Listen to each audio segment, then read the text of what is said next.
So it's come to my attention that a lot of people are actually rather confused about this Kaneki versus Suzuya fight. Look, I understand we skipped it entirely, and I'm sure Ishida knows what the fuck he's doing, which is debatable with the most recent chapter. But regardless of that, people are just stumped. Like, how did Kaneki lose to Suzuya and Hanbi, and like, why did it happen, and why can't he remember it? All these questions that I thought were rather pretty obvious, right? Now I understand, like I said, the fight completely missed. There could be more to it. There could be a third party involved. There could be something else involved. Who knows, right? But from what we've seen from the chapter, it seems pretty evident on what actually happens. So first of all, let's kind of just break down everything so you guys can get some sort of clear concept of both of these characters, or all three of these characters, I should say. Start off with Hanbi. Hanbi is not the most powerful character. If you were to scale him towards like a ghoul rating, he'd be like an S or like a double S at best, right? He's actually rather cowardly for the most part. He usually runs away from fights and doesn't really do much, but he strives to be a lot stronger, kind of similar to Suzuya. Like, he strives to be like Suzuya and be more powerful and be able to help him a lot more. So, he's not the most top tier character. And then we have obviously Suzuya, who has a lot of experience in the field versing ghouls and handling extremely powerful weapons. So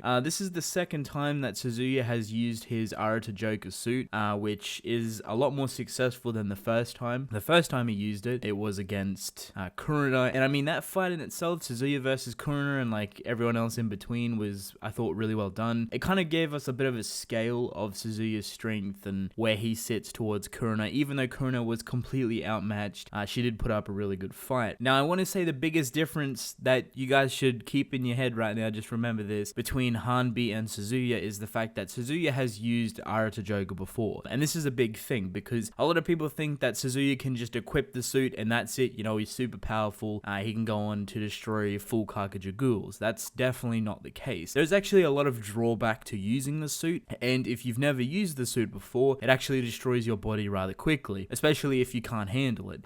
So for a character like Hanbi to use a different variation of what Suzuya is using, they called it Arata 2. I'm not sure if it's kind of redesigned after Joker or if it's something that came before it. I'm not sure. It seems like it's a redesign of what Suzuya has. So you can imagine, like, if this is the first time Hanbi's using it properly, the toll of using it is going to be rather high, and it's going to destroy his body rather quickly. This is evident by the fact that the next time we see Hanbi after the conclusion of this fight, he's pretty much fucked up. A lot of people thought he was dead. He was bleeding everywhere. He couldn't walk, and he was generally just destroyed basically. So that's most likely thanks to him using the suit for the first time, as well as versing someone as powerful as Kaneki. Now let's move on to Kaneki. One of the reasons why people are so pissed off about this chapter, is the fact that Kaneki lost off screen. I feel like a lot of you guys forgot that Kaneki cannot heal properly. At the moment, he is currently in a very weird predicament when it comes to his health. Basically, we found out that his human DNA and his ghoul DNA kind of don't mesh well together. And what this is doing is rapidly aging him very, very quickly, right? Now, there's never really been a clarification on how quick this is actually killing him, but you kind of get the general concept that he's not going to make it to the end of the year, and I believe they're in April. Now, I'm not 100% sure on that April date, but I'm pretty sure we get to see some sort of time concept when it comes to Yoriko's execution, and then the 9 months of Toka's child being born at the end of the year in December, I believe. So there was kind of like a time gesture there when we found out about Kaneki's health that he may not actually make it till the end of the year to actually see his child, depending on how he lived, obviously. Now, the problem with this and the fact that he's rapidly aging, he's basically dying, it becomes a very big issue that he can't use his Kagane properly, to the point where it doesn't produce properly, and he can't control it properly. So basically, the Rinkaku Kagane, which is obviously Kaneki's type,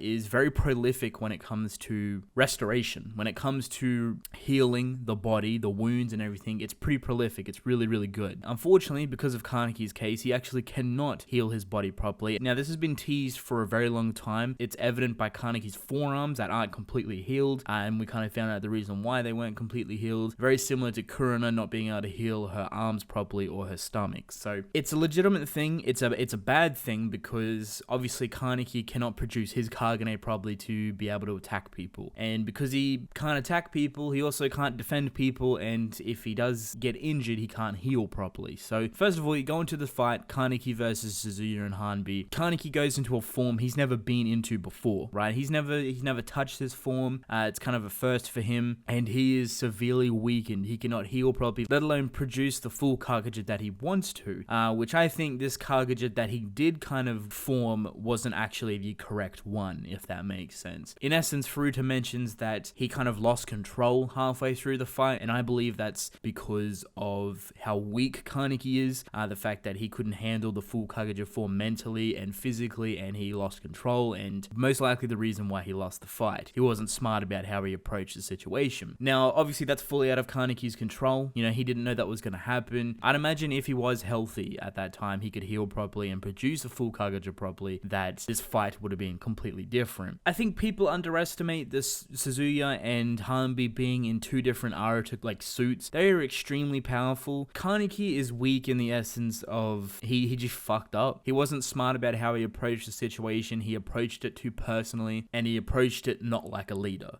So in hindsight, he basically sacrificed himself for nothing. He sacrificed his entire group for nothing because he was just dumb about how he kind of went about things. He knew that he was severely weakened, yet he went back by himself on a hunch, mind you, but whatever. He went back by himself. He went into a full Kagura form that he couldn't control properly, and he tried to verse two different Aruta Jokers basically, and he lost. You know, supposedly it was quite an even fight, but he lost at the end of the day, and that's about it. You know, he can't heal properly, he can't escape. Hanbi got destroyed, I imagine, and Suzuya basically walked out a-okay. Honestly, I feel like, you know, Suzuya and Hanbi, like the fact that they needed two different investigators with Aruta Joker, which is a very, very powerful suit, mind you. Do not underestimate that suit. They needed two of them to take on a severely weakened full Kagura Kaneki that couldn't heal. This makes me excited for Kaneki's, I guess, strength in the future, whether he decides to cannibalize, which is kind of the only way that he can have strength and be able to fight back properly on equal footing. If he does cannibalize, then we will definitely see a power like none other come out from Kaneki, which will most likely take place in part 3. And whether this rematch happens between Suzuya and Kaneki again, which I'm hoping it does, and the outcome's going to be completely different, I'm super excited for. You know, it's going to be a completely different tale this time, and if we ever do get up to that point once again, I imagine Suzuya will be able to excel with that Aruta Joker suit, be even more extremely powerful with it. So in my head, it's pretty logical.